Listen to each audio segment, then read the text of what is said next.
Hello students. आज हम unit number 1 that is waste management for sustainable society ये पढ़ने वाले हैं। स्टूडेंट्स, आपको पता ही होगा कि हमारे FY बीकॉम सेकंड सेमेस्टर में ये हमारा फर्स्ट यूनिट है। So without wasting time we will start the unit first.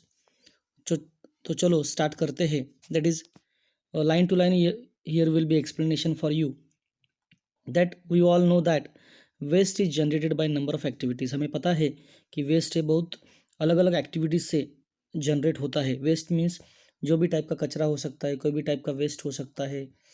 तो हमें पता है कि जब हम लोग उसको यूज़ करते हैं या हमारे एक्टिविटीज़ से वो क्या होता है, जनरेट हो जाता है and it's making the harmful effects to the human beings also and environment also. Students, इसका परफेक्ट डेफिनेशन हम लोग अभी देखेंगे। That is any substance, solid, liquid और गैसेस मीन्स कोई भी सब्सटेंस, कोई भी पार्ट, कोई भी एलिमेंट, कोई भी सॉलिड या लिक्विड या गैसेस जो पार्ट्स है।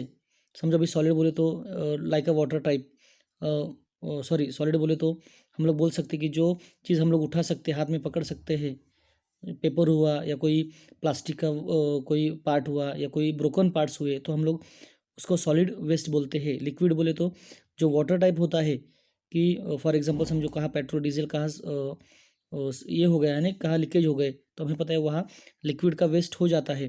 देन और गैसेस, जो भी पॉइजनस गैसेस है, जो भी हम लोग एक्टिविटीज़ करते हैं, फॉर एग्जांपल हम लोग फ्रिज यूज़ करते हैं, हम लोग AC यूज़ करते हैं। हमें पता है कि आफ्टर यूजिंग दैट इक्विपमेंट और जो भी हम लोग इलेक्ट्रॉनिक डिवाइस यूज़ करते हैं स्पेशली फॉर कूलिंग के लिए, तो उसमें से भी पॉइजनस गैस बाहर पड़ता है। इंडस्ट्री से स्मोक निकलता है या जो भी व्हीकल्स हम लोग ट्रांसपोर्टेशन सिस्टम के लिए यूज़ करते हैं, आफ्टर यूजिंग एनीथिंग ये सॉलिड, लिक्विड और गैसेस टाइप्स बाहर एज इट इज जनरेट हो जाते हैं। For which no use can be found by the organism or system that produces it with and for which a method or of disposal must be devised is called waste. कि ये ऐसी चीज़ें होती है कि इसका बाद में कुछ यूज़ होता नहीं है ऑर्गेनिज्म के लिए, कोई सिस्टम के लिए, जस्ट दे आर प्रोड्यूसिंग, वो प्रोड्यूस हो जाते हैं बाय एक्टिविटीज़, और इसके लिए कोई भी मेथड अवेलेबल नहीं है। समझो वो डिस्पोज नहीं हो सकता है, उसको हम लोग ख़त्म नहीं कर सकते, so it will be call as a waste. यहाँ इन अ सिंपल वर्ड में उन्होंने डेफिनेशन दी है। In other words, waste are materials that are left overs from some human activity and have no use in that particular activity. कि अलग शब्दों में कहे तो वेस्ट क्या होता है कि जो चीज़ें हम लोग लेफ्ट ओवर जो फेंक फेंक देते हैं या आफ्टर यूजिंग इट उसका कुछ यूज़ नहीं होता, उसको हम लोग लेफ्ट ओवर बोल सकते हैं ना, जो फेंका हुआ some human activity and have no use in that particular activity. हम लोग उसको यूज़ करते भी है और कभी कभी कोई एक्टिविटी में उसको यूज़ किया भी नहीं जाता। The amount of waste generated depends upon various factors like, कि जो भी वेस्ट आज जनरेट हो रहा है तो उसके ऊपर कौन से ऐसे फैक्टर्स है कि जिसकी वजह से वो ज़्यादा से ज़्यादा वेस्ट जनरेट हो जाता है। Number 1, the level of economic development, कि समझो हमारी इकोनॉमिक डेवलपमेंट ज़्यादा हो रही है जो भी कंट्री की, जो भी एरिया की, तो वहाँ से वेस्ट जनरेट ज़्यादा हो जाता है। The standard of living of the people, जो लोग हमारे जो लोग हैं, जैसे हमारी रहन सहन होगी, समझो हम लोग बहुत स्टैंडर्ड लाइफ लिव कर रहे हैं, हम लोग जी रहे हैं, तो वी शुड नो कि because of the high standard of living कि हमें ज़्यादा लेवल में बहुत सारे रिसोर्सेज लगते हैं और उसके वजह से ज़्यादा वेस्ट जनरेट हो जाता है। Next one, industrialization and urbanization. अभी जो इंडस्ट्रीज हम लोग हमारे इधर रन होती है, जो अर्बनाइजेशन एरिया जो बढ़ रहा है, जो पॉपुलेशन ग्रोथ हो रही है, उसके वजह से, या हम लोग बोल सकते हैं जो भी एक्टिविटीज़ इंडस्ट्रीज में और बिकॉज ऑफ ग्रोइंग पॉपुलेशन में जो एक्टिविटीज़ हो रही है, हर एक चीज़ की वजह से क्या हो रहा है, हमारे यहाँ जो वेस्ट है वो ज़्यादा जनरेट हो रहा है। फॉर एग्जांपल आपको एक बात बता दूं मैं, समझो हम लोग कोई चीज़ खाते हैं, फॉर एग्जांपल हम लोग ने कहा कोई कैंटीन में खड़ा होकर कहा भी, यानी ऑन द रोड स्ट्रीट पे समझो वड़ा पाव खा लिया, उन्होंने कोई पेपर या प्लास्टिक का हमने प्लेट दे दिया था। हमें पता है कि हम लोग after that eating vada pav, जो भी हम लोग खाने के बाद उसको क्या करते हैं, कहा भी फेंक देते हैं। तो बेसिकली हमें क्या ध्यान में रखना है कि ये जो चीज़ें हम लोग यूज़ करने के यहाँ वहाँ फेंक देते हैं, we have to put into dustbin, हमें कहाँ डालना होता है, डस्टबिन में, मगर वो क्या होता है, वेस्ट। दूसरा एक एग्जांपल मैं आपको दे सकता हूँ कि कोई हम लोग नोटबुक यूज़ करते हैं, बुक्स यूज़ करते हैं, तो हमें पता है हमारी ग्रेजुएशन कंप्लीट होने के बाद, हमारा एग्ज़ाम खत्म होने के बाद वो बुक्स का क्या होता है, it's become like a waste. So हमें ध्यान में रखना है कि उसको कैसे प्रॉपरली क्या करना है, उसकी जगह पे उसको रीच करना है, उसको पहुँचाना है। नेक्स्ट पॉइंट उन्होंने बताया है द साइज ऑफ पॉपुलेशन। अभी the size of population means जितनी पॉपुलेशन ज़्यादा रहेगी उतनी वहाँ वेस्ट क्या होगा, वहाँ जनरेट होगा। जितनी पॉपुलेशन ज़्यादा रहेगी वहाँ उतना ही वेस्ट जनरेट होगा। और समझो वेस्ट जनरेट होता है तो उसकी वजह से बहुत सारे प्रॉब्लम्स इन्वायरमेंट में भी होंगे और ह्यूमन बींग्स को उसको फेस करना पड़ेगा। अभी यहाँ नेक्स्ट लाइन है, the traditional rural societies produce less waste. कि जो ट्रेडिशनल रूरल सोसाइटीज है means the people who live in a rural areas, जो लोग रूरल एरियाज में रहते हैं, आज वो उनके यहाँ जो भी वेस्ट जनरेट हो रहा है, जो भी वो एक्टिविटीज़ कर रहे हैं, तो एज़ कम्पेयर टू सिटी और अर्बन एरियाज, उससे रूरल एरियाज में या विलेज एरियाज में आज वेस्ट क्या हो रहा है, बहुत कम जनरेट हो रहा है। Waste generated by them is generally organic waste. और जो भी वेस्ट विलेज एरिया या रूरल एरिया से जो जनरेट होता है वो ऑर्गेनिक वेस्ट होता है। On the other hand the developed modern societies produce waste in a large quantities. जो मॉडर्न सोसाइटीज़ है, जो आज अभी मॉडर्न सोसाइटी जो सिटीज़ में अर्बन एरिया में जो रहते हैं, शहरों में जो लोग रहते हैं, वो ज़्यादा लेवल में लार्ज क्वांटिटीज़ में वो क्या कर रहे हैं, वो वेस्ट को प्रोड्यूस कर रहे हैं। Waste generated by them contains glass, paper, plastic, chemicals, poisonous gases, etc., which are not easily degraded and do not go back into the natural cycles। कि वो इतने इजीली क्या होते नहीं, डिग्रेड नहीं हो पाते। जो भी हम लोग ग्लास, पेपर, प्लास्टिक या केमिकल्स या पॉइजनस गैसेस, ये जल्दी से डिग्रेड नहीं होते। डिग्रेड मीन्स ये खत्म नहीं हो सकते। वाई? बिकॉज ये इस तरह से के प्रोडक्ट होते हैं कि एक बार ये जनरेट हो जाते हैं, जब बनाए जाते हैं, उसके बाद उसका नामो निशान मिटना क्या है, बहुत डिफिकल्ट हो जाता है। वाई? बिकॉज नेचुरली वो हम लोग उसको मॉडिफाई करके बना लेते हैं, मगर वो फिनिश नहीं हो सकते। कोई भी ऐसी कोई चीज़ नहीं कि उसको क्या कर सकता है, ख़त्म कर सकता है। And do not go back in to the natural cycle, यानी नेचुरल साइकिल में वो मिक्स नहीं होते। फॉर एग्जाम्पल समझो हमारा स्पॉइल्ड फूड होगा। स्पॉइल्ड फूड में बोले तो जो हमारा बासी खाना होगा, या कोई रात का खाना हुआ बचा है तो मॉर्निंग में हम लोग कहाँ भी समझो फेंक दिए, तो एक तो उसको काऊ या कोई भी एनिमल खा लेता है, नहीं तो अदरवाइज समझो पड़ा भी रहा तो automatically it is mix up into the soil. की सॉइल में मिक्सअप होकर वो क्या हो जाता है, again going back to the nature में चला जाता है। मगर ये ऐसी चीज़ें प्लास्टिक, केमिकल्स या अलग टाइप के रबर या ग्लास बोले तो हम लोग उसको क्या बोलते, शीशा, कि वो क्या नहीं होते, ख़त्म नहीं होते। Next, now a days the rate of consumption of resources by the society is increasing due to increase in population, development of science, technology and the changes in the standard of living। कि now days आज के time पे क्या हुआ है कि जो rate of consumption of resources, जो रिसोर्सेज हम लोग आज यूज़ कर रहे, जो भी चीज़ें हम लोग आज यूज़ कर रहे हैं बाय द सोसाइटी मीन्स हम लोग, इज ए इंक्रीजिंग। क्यों आज रिसोर्सेज का यूज बढ़ रहा है? Because of increasing population, population ज़्यादा बढ़ रही है। Development of science and technology, science and technology में जो डेवलपमेंट हो रही है उसकी वजह से हम लोग वेस्ट को ज़्यादा जनरेट कर रहे हैं, यानी कचरा बाहर ज़्यादा निकल रहा है। And the changes in the standard of living, और हमारे जीने की जो लाइफ स्टाइल है वो क्या हो गई, अभी चेंज हो चुकी है। This has led to tremendous increase in the amount of waste generated. और आज हुआ क्या है कि ये जो वेस्ट है, ये सब factors are responsible for generating और producing waste in a large quantity. तो उसके लिए कौन से फैक्टर्स रिस्पॉन्सिबल है? Specially increase in population, development of science and technology, then changes in the standard of living because of increasing industrialisation, increasing urbanise areas. ये सारे factors आज बहुत ज़्यादा ट्रिमेंडसली इतने इंक्रीज हो चुके हैं कि उसके वजह से वेस्ट क्या हो रहा है, ज़्यादा अमाउंट में वेस्ट जनरेट हो रहा है। यहाँ नेक्स्ट पॉइंट है different sources of solid waste. अभी different sources of solid waste means क्या है?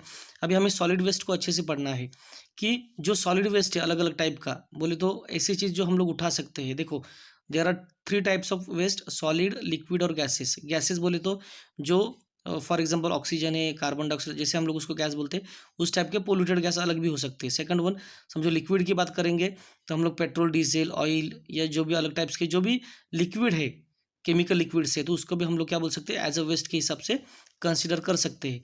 तो हम लोग यहाँ पढ़ने वाले हैं सॉलिड, जो चीज़ हम लोग हाथ में उठा सकते हैं। फॉर एग्जांपल मोबाइल ख़राब हो गया, वो वेस्ट हो गया, मगर वो हाथ में उठा सकते हैं हम लोग, जिसको हम लोग सॉलिड बोलते हैं, जिसको हम लोग उठा सकते हैं। तो यह different sources of solid waste में फर्स्ट है डोमेस्टिक वेस्ट। अभी डोमेस्टिक वेस्ट होता क्या है? डोमेस्टिक वेस्ट मीन्स ऐसा वेस्ट जो हमारे घर से निकलता है, हमारे हाउस होल्ड एक्टिविटीज़ से, हमारे हाउस एक्टिविटीज़ से निकलता है। सो क्या क्या है, just we will see here.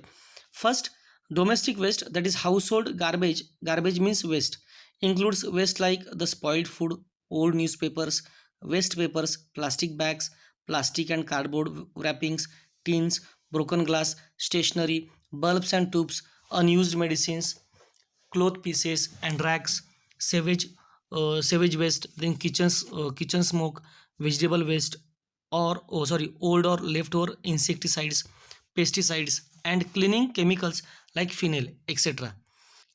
So students, यहाँ मैंने सिर्फ रीड आउट किया है, तो उसको हम लोग समझ के लेंगे कि ये हमारे घर की सब after doing the activities this all types of waste is going to be generating. तो मैंने पहले बोला स्पॉइल्ड फूड, जो बासी खाना होता है, हमारे न्यूज़पेपर समझो, ओल्ड न्यूज़पेपर्स और रद्दी में निकलते हैं, कोई भी पेपर्स हो, प्लास्टिक बैग से समझो, कुछ हम लोगों ने कुछ फूड लाया, तो after that it's become a waste. Then cardboard wrapping है, टीन्स बोले तो छोटे छोटे डब्बे पतरे के या कोई प्लास्टिक का भी हो सकता है, ब्रोकन ग्लास, टूटे फूटे हुए हमारे ग्लासेस, स्टेशनरी होती है, कभी कभी बल्ब्स एंड ट्यूब्स खराब होने के बाद हम लोग उसको वेस्ट में फेंकते हैं, अनयूज्ड मेडिसिन, समझो कोई मेडिसिन का वैलिडिटी खत्म हो चुका है, क्लोथ पीसेस, हमारे कपड़े खराब हो गए, फट गए या टीयर अप हो गए, तो हम लोग उसको क्या करते हैं, एज अ वेस्ट के हिसाब से थ्रोन आउट करते, फेंक देते हैं। देन रैक्स, सेवेज बोले तो ऐसा कोई जो वेस्ट, जो हमारे बेसिन जो हम लोग हमारे घर में जब पॉट वॉशिंग होती है, जब बर्तन घिसे जाते हैं, क्लीन किए जाते हैं, तब उस टाइम पे निकलने वाला वो वेस्ट। देन किचन स्मोक, समझो हम लोग किचन स्मोक किसको बोलते हैं, समझो घर में हमारे गैस है, हम लोग खाना बना रहे तो उसमें से सिलेंडर से वो हमारे शेगड़ी में पास होता है और बाद में उसका स्मोक में कन्वर्जन हो जाता है। वेजिटेबल वेस्ट, कोई वेस्ट सब्जी हमारी खराब हो जाती है तो हम लोग उसको डोमेस्टिक वेस्ट बोल सकते हैं। देन अगेन, और ओल्ड और लेफ्ट ओवर इंसेक्टिसाइड, जो भी घर में इंसेक्टिसाइड, पेस्टिसाइड, जो चीज़ें हम लोग घर में मच्छर मारने के लिए, कोई कॉकरोच मारने के लिए, जो भी कोई केमिकल लिक्विड्स या जो भी कोई चीज़ें यूज़ करते हैं एज अ टैबलेट वगैरह वगैरह, तो those all things are coming in to the we can say domestic waste. अभी डोमेस्टिक वेस्ट में उन्होंने नेक्स्ट बताया फिनेल, जो फिनेल हम लोग क्लीनिंग के लिए यूज़ करते, तो हमें पता होना चाहिए कि all this waste is coming और it's including in a domestic waste. Next वाला पॉइंट है इंडस्ट्रियल वेस्ट। अभी इंडस्ट्रियल वेस्ट में क्या क्या आता है, तो पहले मैं लाइन को रीड आउट करता हूँ और उसके बाद आपको एक एक लाइन को एक्सप्लेन करता हूँ। Industrial waste includes a variety of waste produced from different industries depending on the process carried out by them. कि इंडस्ट्रियल वेस्ट क्या है, it's includes a variety of waste, कि बहुत सारे टाइप्स का वेस्ट बाहर पड़ता है, produce from different different industries, industry से आता है, फैक्ट्री से बाहर ये पड़ता है, on the process carried out by them, कि जो प्रोसेस होती है, जो भी प्रोडक्शन होता है, तो उसमें से क्या हो सकता है, बाहर पड़ता है। अभी हमें पता है कि कोई भी प्रोडक्ट होगा, फॉर एग्जांपल कोई समझो सोप हो सकता है, कोई अलग टाइप्स के प्रोडक्ट हो सकते हैं, या हमारी समझो सैंडल हुई, चप्पल हुई, तो उसके बारे में समझो हम लोग सोच सकते हैं, तो वी कैन से कि it will be also just consider as a industrial waste. तो इसमें इंडस्ट्रियल वेस्ट में है क्या, अभी आगे देखेंगे। रेसिडुअल मेटल्स और solid waste from the industries include ash, packaging containers etcetera, कि जो रेसिडुअल मेटल्स है, जो भी मेटल्स, अलग अलग टाइप के मेटल्स होते हैं, सॉलिड वेस्ट यहाँ से बाहर निकलता है। लिक्विड रेसिड्यूज और लिक्विड वेस्ट, अभी हमें पता है बहुत सारे टाइप्स का liquid, chemical water, chemical oil, after using the और आफ्टर प्रोडक्शन, कि बहुत सारा रिवर्स में या बहुत सारे लेक्स में क्या किया जाता है, अलग जगह पे वो पानी केमिकल वाटर छोड़ा जाता है। Include oil, paints, waste water and chemicals, ये सारी चीज़ें इंडस्ट्रियल या कमर्शियल वेस्ट के हिसाब से इसको कंसीडर किया जाता है। Next, gases waste are generated from the burning and combustion of coal and other fuels. अभी गैसेस, अभी हमें पता है कोई भी इंडस्ट्रीज को आप देखो कि समझो लाइट चली गई, जनरेटर पे चल रहा है, बहुत सारे मशीन पे चल रहा है, तो ऑटोमेटिकली वहाँ से भी बहुत सारे टाइप्स के पॉइजनस गैसेस बाहर जनरेट हो जाते हैं। उसके उसके लिए स्पेशली कोल या पेट्रोल ऑयल समझो यूज़ होता है, तो ऑटोमेटिकली वहाँ से पोल्यूटेड गैस बाहर पड़ते हैं। नेक्स्ट, फ्यूम्स ऑफ केमिकल्स, जो भी केमिकल्स है उसका स्मोक, फ्यूम्स बोले तो यहाँ धूर, हाँ धुआं हम लोग बोलते हैं, कि केमिकल्स का निकलने वाला जो स्मोक है, या पर्टिकुलेट छोटे छोटे ऐसे पार्टिकल्स के हमें दिखते भी नहीं, मगर वो भी एज अ वेस्ट के हिसाब से पोल्यूटेड होते हैं या पॉइजनस हो सकते हैं।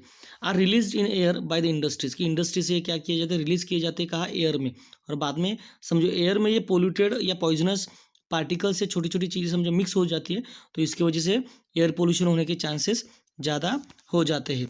नेक्स्ट वन, क्लिनिकल और बायोमेडिकल वेस्ट। अभी क्लिनिकल और बायोमेडिकल वेस्ट में क्या है, that is clinical waste mainly includes the waste from the hospitals and related biomedical sources like the nursing homes. अभी ये जो क्लिनिकल और बायोमेडिकल वेस्ट ये कहाँ से निकलता है, the waste from the hospitals, ये हॉस्पिटल से निकलता है, इट्स रिलेटेड टू बायोमेडिकल, जो भी मेडिकल फील्ड से रिलेटेड जो भी चीज़ें हैं, इसमें से ये मेडिकल या क्लिनिकल वेस्ट बाहर पड़ता है। तो उसमें कौन से एग्जाम्पल है, nursing homes, pathological laboratories, medical clinics, blood banks, इसमें से ये क्लिनिकल या बायोमेडिकल वेस्ट बाहर पड़ता है। Next, biomedical waste specially includes metals and mercury, glass, rubber, plastic items, equipments, needles, bottles, syringes, then tubes, sheet gloves, cotton soiled with blood, other body fluids, old and leftover medicine. ये जितने भी example आपको यहाँ दिए गए हैं, these are all the examples of biomedical waste. The next one that is disinfectants like phenyl or other chemicals and their containers. The next, anatomical waste like the surgical removed body parts are also included in a biomedical waste. Means anatomical waste क्या होता है? ऐसा waste जो surgery करने के बाद या कोई ऑपरेशन करने के बाद जो भी कोई समझो बॉडी पार्ट्स निकाले होंगे या कोई अलग अलग चीज़ें बॉडी से निकाले होंगे, फैट या कोई भी अलग टाइप्स का पार्ट्स होगा, तो उसको हम लोग एनाटोमिकल वेस्ट बोलते हैं। तो ये all those examples are includes in a biomedical waste. Next, biomedical waste is highly infectious. बोले तो ये ज़्यादा इन्फेक्शियस होते हैं, ज़्यादा यानी किसके ऊपर भी इसका इन्फेक्शन हो सकता है। Next line, mercury speed out from broken thermometers is a highly toxic biomedical waste. जो ये मर्क्यूरी है, अभी आपको पता होना चाहिए मर्क्यूरी बहुत सारी जगह पे यूज़ होता है एज अ बहुत सारी इलेक्ट्रॉनिक डिवाइसेस में यूज़ होता है, अलग अलग टाइप्स के इक्विपमेंट्स में यूज़ होता है। ये समझो इसमें से समझो थर्मामीटर से ये बाहर पड़ता है, तो ये बहुत ज़्यादा टॉक्सिक या बहुत ज़्यादा पॉइजनस हो सकता है और हमें ज़्यादा वो हार्मफुल या तकलीफ देने वाली चीज़ बन सकती है। नेक्स्ट वन है एग्रीकल्चरल वेस्ट। अभी एग्रीकल्चरल वेस्ट में क्या है, दैट एग्रीकल्चर रिस्यूड बोले तो सम ऑफ द पार्ट और some of the we can say as a things जो वेस्ट बनती है। Agriculture residue includes a variety of plant products like stalks, dried grass, dried and wet leaves, husk etc. Means agricultural waste में क्या आता है, तो सबसे important stock. समझो कोई फार्मर है, समझो उसने कोई क्रॉप्स निकाला होगा, कोई फार्मिंग करने के बाद जो उसका प्रोडक्शन हुआ होगा क्रॉप्स का या फूड का, तो उसके बाद जो बचने वाला जो वेस्ट है, ये सब ये है, स्टॉक्स है, ड्राइड ग्रास है, ड्राइड एंड वेट लीव्स जो पत्ते हैं, हस्क है, ये सब चीज़ें क्या बन जाती है हमारे लिए, वेस्ट बन जाती है। The farmer does not consider the biomass as a waste as the farmer reuses most of it in many different ways. अब ये जो एज अ प्लांट प्रोडक्ट जो वेस्ट बताए हैं, ये फार्मर के हिसाब से ये वेस्ट नहीं है जिसको हम लोग बायोमास बोलते हैं। तो ये जो एज ए एग्रीकल्चर वेस्ट है, they are again using as a organic fertiliser. यानी ऑर्गेनिक फर्टिलाइजर बोलते नेचुरल फर्टिलाइजर, खाद के हिसाब से उसको क्या करते हो, यूज करते। Some of it use in a making farm manure or compost and some is just buried or left in the fields to decompose and mix with the soil. बहुत सारे फार्मर क्या करते हैं कि इसको मैन्योर और उसको कंपोस्ट करते हैं, बहुत दिनों तक उसको सड़ने के लिए यानी रॉट होने के लिए रखते हैं। अभी आपको पता है, समझो जो फार्मर्स लोग होंगे उनके यहाँ आप देखोगे कि उनके पास काऊ या बफेलोज होंगे, बहुत ज़्यादा फार्म होगा, तो ये बहुत सारी जो भी बचा हुआ वेस्ट होता है उसको क्या करते हैं, इसमें खड्डे में रख के उसमें पानी डाल के उसको क्या करते हैं, सड़ाते हैं, और उससे क्या बनता है, नेचुरल खाद बनती है, जिसको हम लोग क्या बोलते हैं, नेचुरल फर्टिलाइजर बनता है। Again they are using in to the their farming. Some of the waste is use as a fodder for domestic animals.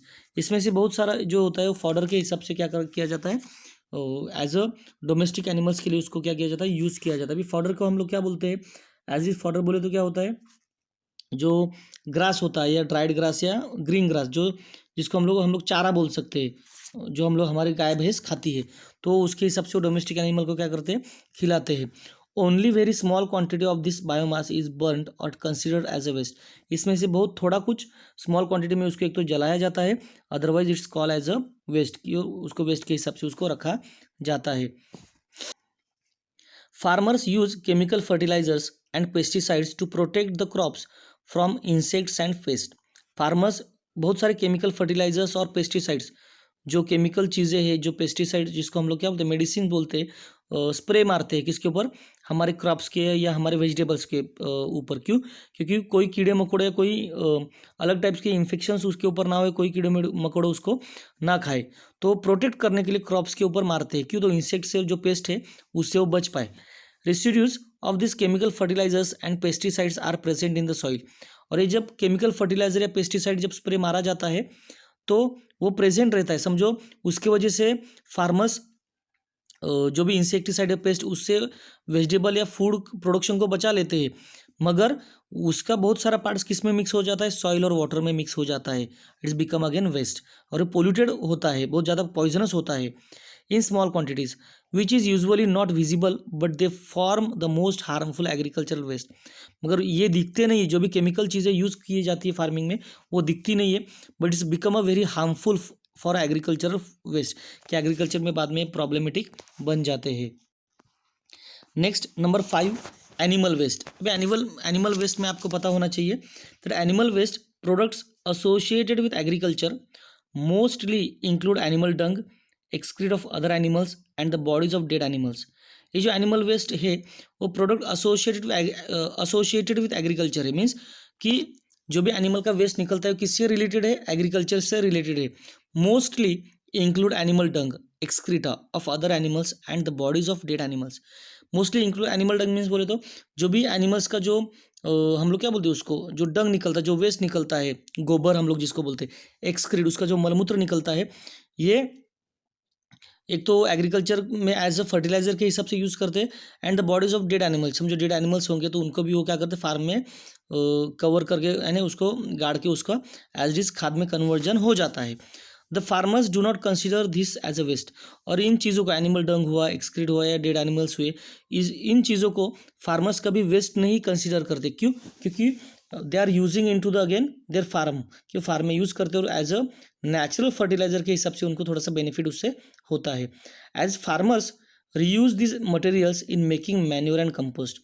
ये सब जो टाइप्स का वेस्ट हम लोग अभी सुन रहे हैं, इस all this materials they are using और मेकिंग मैन्योर बोले तो खाद में उसको यूज़ करके उसको कंपोस्ट करके, बहुत कंपोस्ट बोलते बहुत दिन तक रख के उसको बाद में as a fertiliser, as a manure, as a खाद के हिसाब से वो उनके फार्मिंग में यूज़ करते हैं।